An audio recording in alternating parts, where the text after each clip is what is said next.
My new boyfriend has a complicated life. Dear Scary Stories NYC, I'm writing to ask you and your audience for advice, but I'll probably have already made my decision long before any of you have even heard my story. I have to decide if I'm going to break it off or continue trying to build a life with a man who has another side to him.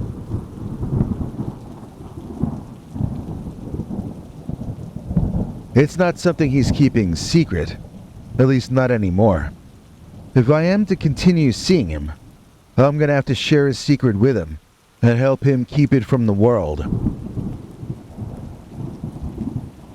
I know my family, and they would need to be kept out of the loop as well, as I don't think they could stand my man any longer if they knew the truth about him.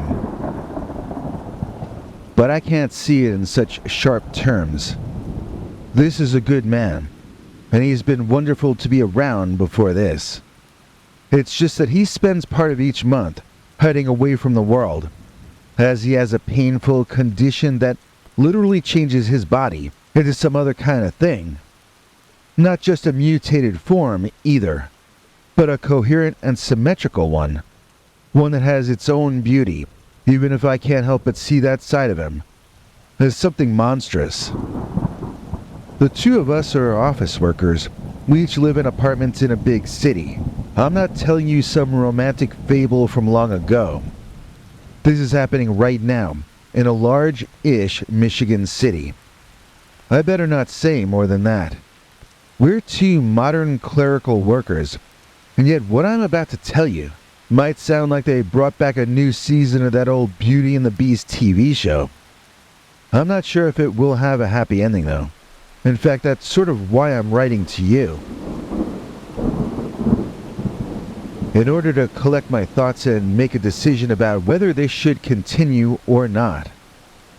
Let me go back to the beginning and explain a bit, but I'll skip ahead soon to the part where you will be most interested.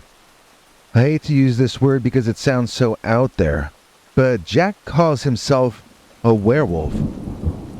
It's not me applying the term to him. He told me that's what he was.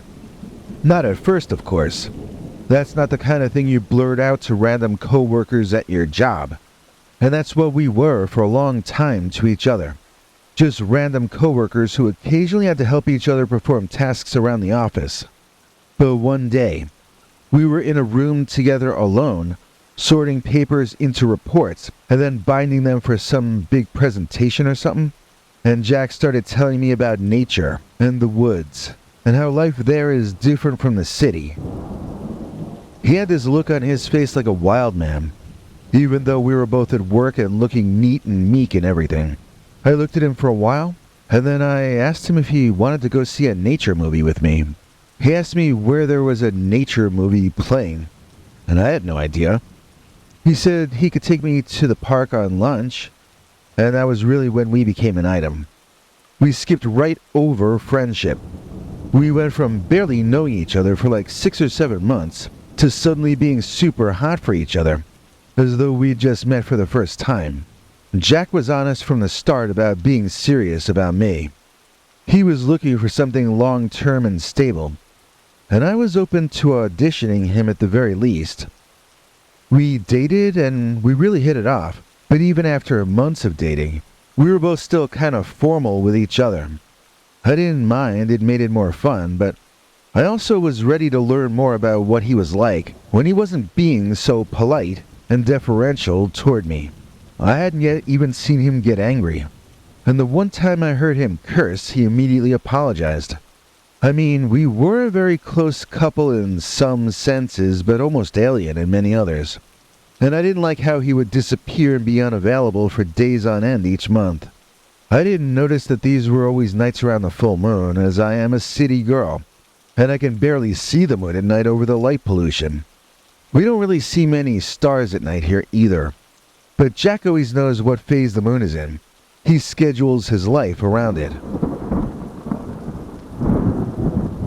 Eventually I began dropping hints that Jack wasn't gonna get his long-term commitment from me if he didn't start to become a little more transparent about what he was doing when he wasn't with me. I actually wondered if he had another girlfriend, or even a secret wife or family. I mean, his vagueness on his whereabouts was making me paranoid, I'll be honest. So when he sat me down in the park one day to explain what was going on, I was nervous but hopeful that what he told me might make things better. I was also scared he might tell me something that turned me off, and everything might be about to be ruined between us. In fact, I'm not still sure that isn't exactly what happened. Now, this park we were in never has any foot traffic at this particular time in the morning. We both knew that, which is why we started to meet there before work. We could make out far from prying eyes, and then I could fix my makeup before we headed in for our jobs. But on this day, we weren't kissing each other. On this day, Jack had to come clean with me and finally let me know what was going on. So we met at our usual bench, and he looked especially nervous. When Jack began talking about having another side to himself, my stomach felt ill. I kept trying to guess where he was going with this, but I kept guessing wrong.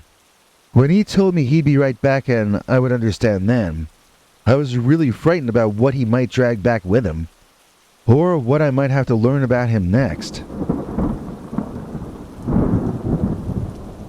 But what I wasn't expecting was what I saw, because I saw a monster walk out of those bushes. Something big and hairy, 10 feet taller. It was the size of a bear, but it was not a bear. Its legs were too long to be a bear's legs, and they appeared to be bent incorrectly at first. And the next second I saw briefly that it was not so much that the legs were bent wrong. It was that the beast walked on its toes, as though those were its entire foot. And the back part of the foot was up in the air as though it were part of the leg, instead of part of the foot. It was entirely covered in grayish-brownish fur, except for its broad shoulders and upper hunched back, which were a far more reddish color. I imagine that was the only part of him that got sunshine. I mean, if there was a natural explanation for why a big grayish monster had red fur way up on top, then that might be it. But maybe that red fur was there for some completely unnatural or supernatural reason. I can't say. All I can say is that I got up and ran. The monster made an awful bleating or barking sound at me and I ran faster. Then I heard Jack calling my name, and I turned around to see something that made me feel nauseous. It was Jack, or rather, it was that monster in the nasty-looking process of changing back into Jack. In other words, that monster was Jack. His secret was that he was a monster. That kind of bugged me because the secret to why he spent time away from me was because he was more interested in being a monster than in being my guy? And what kind of way was it to break the news to me? By trying to scare me half to death. I might have broken one of my heels running away, or worse yet, one of my ankles. That's the kind of thing you tell people about first. You warn people first. You don't go in the bushes, become a monster, and then jump out and say boo. For the first time, I began to think that maybe Jack wasn't the smartest of boyfriends. He did seem genuinely apologetic, so maybe he really wasn't trying to give me a seizure. But it does seem that he might have thought it through a little before springing everything on me like that. He did later reveal to me which of his friends suggested he do it that way, and let's just say that guy won't be invited to the wedding. I decided at first I would give life with a werewolf boyfriend a try, but only in a sort of experimental way. I felt that if we were going to stay together, I would need to be more involved in this part of his life, even though it meant me making some sacrifices, especially in the short term. I asked Jack if I could witness his transformations. I wanted to know a lot more about all of this. I couldn't make an educated decision without knowing a great deal more. For one thing, I saw him transforming back by choice during the day, so what's the deal with his monthly disappearances? If he can change at will any time, why go dark around the full moon each month? Well, it turned out that day we were meeting was during the full moon. Yes, he had a lot more control during the days of the full moon to change and unchange himself, but this was only if he was fully transforming each night during the same period. Jack says that when it's the full moon and he changes at night, it feels like he just becomes a killing and eating machine. He needs to get out in the woods because he has so much less control over his violent and drastic actions on those nights. The wolf wants to be in control during the entire time of the full moon, including during the daylight hours, which is why Jack was able to transform at will. But since the werewolf prefers sleeping during the day, it's also easier for him to change back to human form during the day as well. I hope I explained that clearly enough. This is all pretty new to me, believe me. So I went to stay with Jack at his rich aunt's place in the country one time. It was around the full moon and his aunt is in on the whole werewolf situation, so she let us crash there and she went to stay at her condo in Royal Oak. The plan was for Jack to leave for the woods when he felt like he was about to transform, and for me to sort of try on what it would be like to live with him if we decided to stick together. I had actually brought a first aid kit with me, in case he came back injured. But that was when Jack informed me of his wonderful healing ability. It's almost impossible to kill him, according to what he claims, assuming it's true. He showed me that there is truth to it by cutting his hand. I screamed and looked away, but he insisted I had to look quickly or I would miss it. I forced myself to open my eyes, and what I saw was his hand healing, in literally seconds, right in front of my eyes. I think I asked him if that was some kind of a trick, and so he asked me where I would like to see him get cut next. I don't want to see him get cut at all. I do care for the guy, even if this entire situation sometimes makes me wish that I didn't. The two of us drove out to his aunt's country house after work each day that week, and I have to admit Jack is a charming conversationalist. He can tell you about himself and make you think he's asking about you, and I found that, paradoxically, the more favors I was performing for him, the more involved I felt in his life, and the more I found myself genuinely appreciating and worrying about this strange guy. I still feel bad about calling him strange because he's really the most normal guy in the world, other than this one giant exception which isn't even his fault. Oh, that's something I shouldn't forget about. How he became a werewolf in the first place. All I have to go on is his word, so I have no independent corroboration about this next part of the narrative. It might be a cover story for what really happened, but I have yet to catch Jack in a lie.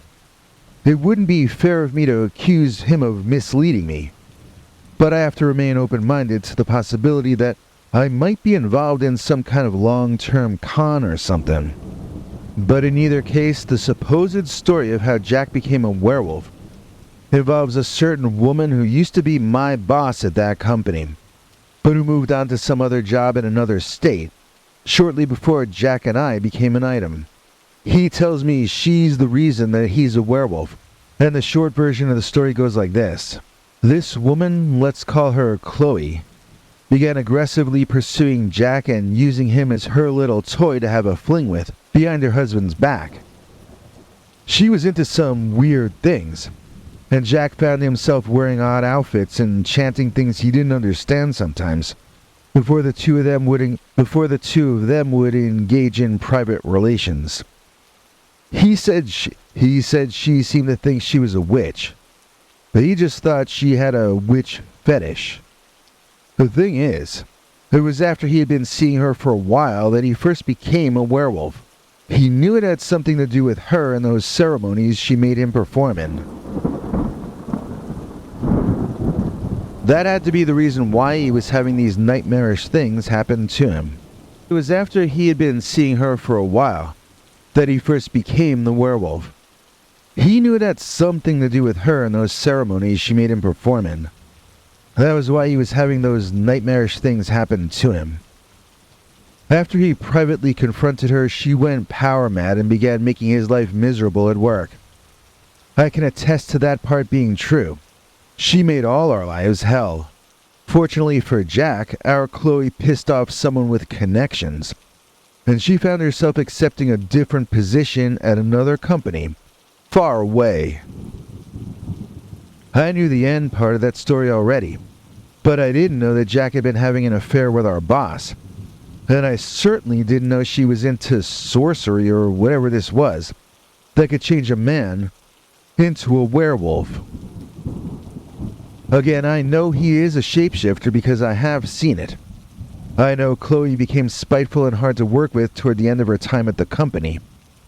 I do not know for certain that there is a connection between Chloe and the werewolfism.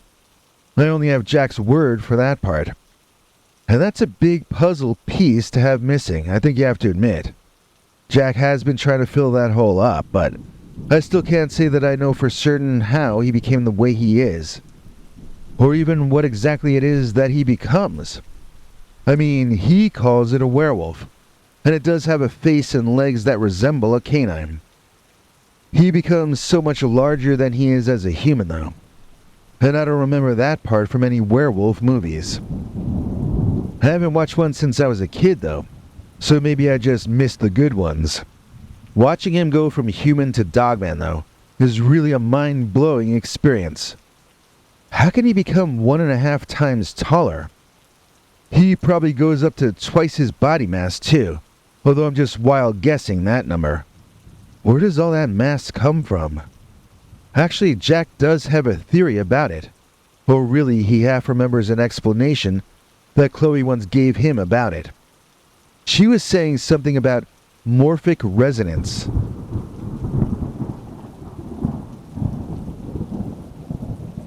And that the magic she did just added a second appearance to his morphic resonance, I think?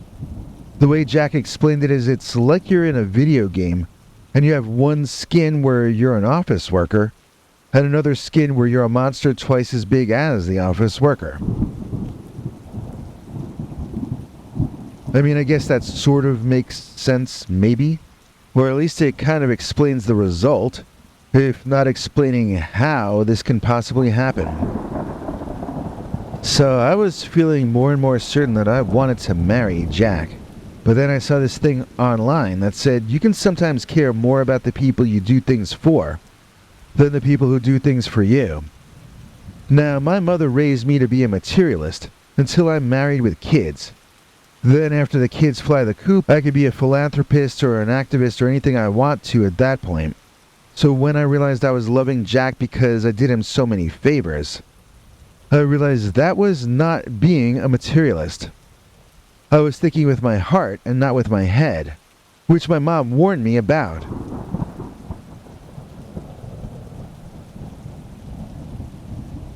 On the other hand, if I have kids with Jack, they'll probably never have to see a doctor since they'll probably be able to heal themselves. And they'd probably be good athletes as well. I can sort of see both sides with Jack, which is another reason I can't stop thinking about him.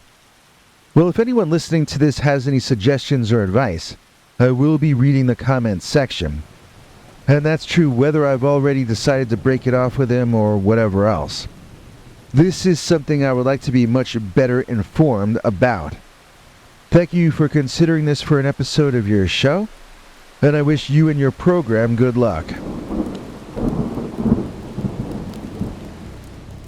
Onward, Donner, Dasher, and Prancer, our new EP is The Zoomancer. Please welcome our newest channel member, The Zoomancer. They now get to see our weekly secret uncensored Dogman stories as our way of saying thanks for becoming a new member of our club, which you can join by clicking that join button under any of our YouTube videos. Thanks so much for joining The Zoomancer and welcome. Another way you guys can help the channel out is by picking up some of our merch. And by the request of Godzilla Tim Walker in the UK, we've got a new line of Psychedelic Dogman gift items. There's a wall hanging, there's a fleece blanket, there's 2 different kinds of t-shirts, and it's all in tribute to the great Godzilla Tim. Thanks, Godzilla Tim. Now here to explain more about our secret uncensored stories and 25 hours of archive secret stories is our international TV spokesmongrel, Henry Lee Dogman. Hank? Thanks, Biggie. And thanks to all of you for watching this far. If you liked it, please click like. If you'd like to see more of our work, please subscribe. And also click that bell icon if you'd like to be notified when we put out a new episode. To become an executive producer, you can donate to us through the thanks button under each of our videos or through our paypal.me/PeterBernard209 page. To receive cool perks like secret uncensored Dogman episodes far too wild to ever run on this channel, you can become a YouTube channel member by clicking the join button, or join our PayPal subscribers club at peterbernard.com. Joining either at the $3 a month level or above gets you access to our over 25 hours of secret uncensored Dogman stories available nowhere else. Do you have a scary story about Dogman or some other kind of high strangeness that happened to you? Let us know by emailing us at scarystoriesnyc@gmail.com or by leaving us a voicemail message at 804-LA-SCARY. You may need to call back on that one. It cuts off after, I think, 3 minutes. And if you don't want to do any of that stuff, thank you for simply watching to the end. Good night, and have a scary tomorrow.